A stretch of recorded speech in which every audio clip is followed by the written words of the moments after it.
برائے مہربانی ویڈیو کو سبسکرائب لائک شیئر ضرور کریں اور ایک پیارا سا کمنٹ بھی کر دیں۔ جب فرصت ملے بندہ وضو کرے سر سجدے میں رکھ دے، قرآن پاک کی تلاوت شروع کر دے، اور جب دل زیادہ بے چین ہو تو پھر وہ وضو کرے، ہلکی سی خوشبو لگائے، مدینے کی جانب منہ کرے اور محبوب کریم پر درود و سلام پڑھنا شروع کر دے۔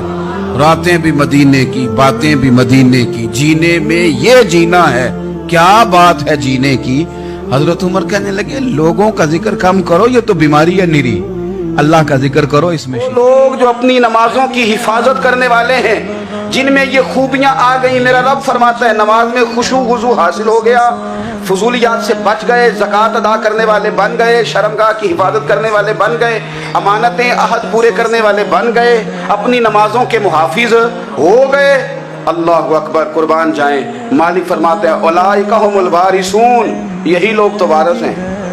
یا اللہ کس چیز کے؟ فرمایا الذین یرثون الفردوس، یہ لوگ جنت کے وارث ہیں، یہ جنت کے وارث ہیں یہ لوگ، ہم فیہا خالدون، اور فردوس سے جنت سے نکالے نہیں جائیں گے، ہمیشہ ہی جنت میں رہیں گے۔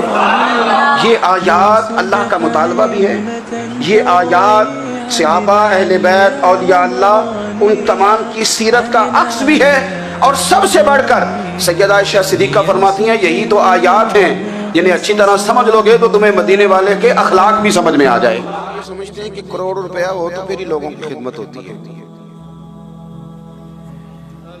بڑے مالدار آدمی تھے، بڑا احسار کرتے تھے۔ حضرت عمر فاروق فرماتے ہیں ان کے انتقال کو 3 دن ہوئے تھے، میں مسجد نبوی میں بیٹھا تھا، 2-3 چھوٹی چھوٹی بچیاں آ گئی، کہنے لگی چاچا آپ خلیفہ بنے ہو؟ میں نے کہا پتر میں بناؤں؟ تو کہنے لگی چلیں پھر عصر کے بعد ابو بکر صدیق ہمارے گھر جاتے تھے۔ میں نے کہا پتر آپ کے گھر کیا ہے؟ کہنے لگی ابا فوت ہو گئے، بھائی کوئی نہیں، ہم نے نا بکریاں رکھی ہوئی، وہ روز عصر کے بعد آتے تھے، بکریوں کا دودھ دھو کے ہمیں دے جاتے تھے، کچھ پی لیتی تھی، کچھ بیچ کے گزارا کر لیتی۔ 3 دن ہو گئے، میری ماں روتی ہے، بہنیں روتی ہیں، کون آئے گا؟ چاچا چلو گے؟ تو حضرت عمر کی تو داڑھی پھٹ گئی آنسوں سے، چادر اٹھا کے کندھے پہ رکھی، بیٹیاں آگے آگے، عمر پیچھے پیچھے۔ ہم نے نا دولت تجوریوں میں بھر کے رکھی ہے، جو اصل دولت تھی اللہ رسول کا ذکر، اس سے ہم تھوڑے سے پیچھے۔ اب حدیث پاک سنیں، ہر بندہ حضرت صدیق اکبر کی عظمت بیان کرے گا اپنے علم کے مطابق، فہم کے مطابق، لیکن ان کی شان تک کون پہنچ سکتا ہے؟ حضرت ابو بکر صدیق رضی اللہ تعالیٰ عنہ کی شان میں بڑی حدیثیں ہیں، لیکن میں اس حدیث پہ آ کے ٹھہر جاتا ہوں، طبیعت جم جاتی ہے کہ یار یہ کیا معاملہ ہے۔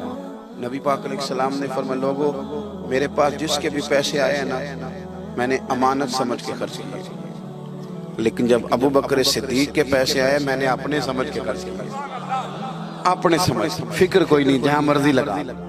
تھوڑا سا نا حضور کی سیرت میں ایک تیسری بات جو بڑی ضروری آپ سے عرض کرنی، اس پر آپ غور کریں گے، دوسروں کے جذبات کا، احساسات کا خیال رکھنا میرے محبوب پاک علیہ السلام کی سیرت کا خوبصورت جز ہے، خوبصورت، یعنی دوسروں کے جذبات کا خیال رکھنا۔ آپ دیکھیں آپ کو نا اس مضمون کی درجنوں حدیثیں ملیں گی بخاری مسلم میں، کتب احادیث میں، درجنوں۔